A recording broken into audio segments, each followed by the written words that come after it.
ആമേൻ, ആമേൻ.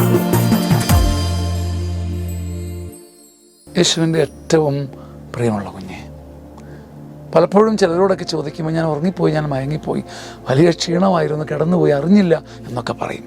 മയക്കവും ഉറക്കവും ഒക്കെ നമ്മുടെ ജീവിതത്തിൻ്റെ ഭാവമാണ്. സുഭാഷിതങ്ങൾ 6:4, നിൻ്റെ മെഴികൾക്ക് ഉറക്കമോ കൺപോളകൾക്ക് മയക്കമോ അനുവദിക്കരുത്. നക്ഷത്ര ശോഭയോടെ നിൻ്റെ തലയ്ക്ക് മുകളിൽ സുവിശേഷത്തിൻ്റെ ഒരു ലക്ഷ്യമില്ലാത്തതുകൊണ്ട് നാം മയങ്ങുന്നു, ഉറങ്ങുന്നു, അലസമാകുന്നു, അലസഭാവത്തിൽ ജീവിക്കുകയും ചെയ്യുന്നു. സുഭാഷിതങ്ങൾ 6:4 ആത്മാവിൽ തങ്കലിപികളിൽ രേഖപ്പെടുത്തണം. ഉറങ്ങാൻ കാറ്റും മഴയും ഒരുപക്ഷെ നിർബന്ധിച്ചേക്കാം. കുളിരും കാറ്റും നമ്മളോട് ഉറങ്ങിക്കൊള്ളൂ, മയങ്ങിക്കൊള്ളൂ എന്ന് പറഞ്ഞേക്കാം. ചുറ്റുപാട് നിൽക്കുന്നവർ വെഞ്ചാമരം വീശിയിട്ട് നീ ഉറങ്ങിക്കോളൂ, കാര്യം നടന്നോളൂ എന്ന് പറഞ്ഞേക്കാം. പക്ഷേ സുഭാഷിതങ്ങൾ 6:4, നീ കൺപോളകൾക്ക് ഉറക്കം അനുവദിക്കരുത്. നിൻ്റെ മിഴികൾക്ക് ഉറക്കമോ കൺപോളകൾക്ക് മയക്കമോ അനുവദിക്കാതിരുന്നാൽ നിൻ്റെ ചക്രവാളങ്ങളിൽ നിനക്ക് വേണ്ടി നക്ഷത്രം ഉദിക്കും. നീ പരാജയപ്പെട്ടതിൻ്റെ പിന്നിലെ കാര്യം നീ എല്ലാം മറന്നുറങ്ങിയതാണ്, നീ എല്ലാം മറന്ന് മയങ്ങിയതാണ്. സുഭാഷിതങ്ങൾ 6:4.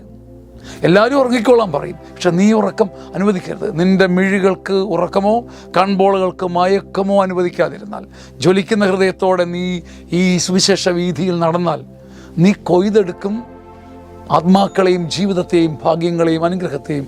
ആമേൻ, ആമേൻ, ആമേൻ.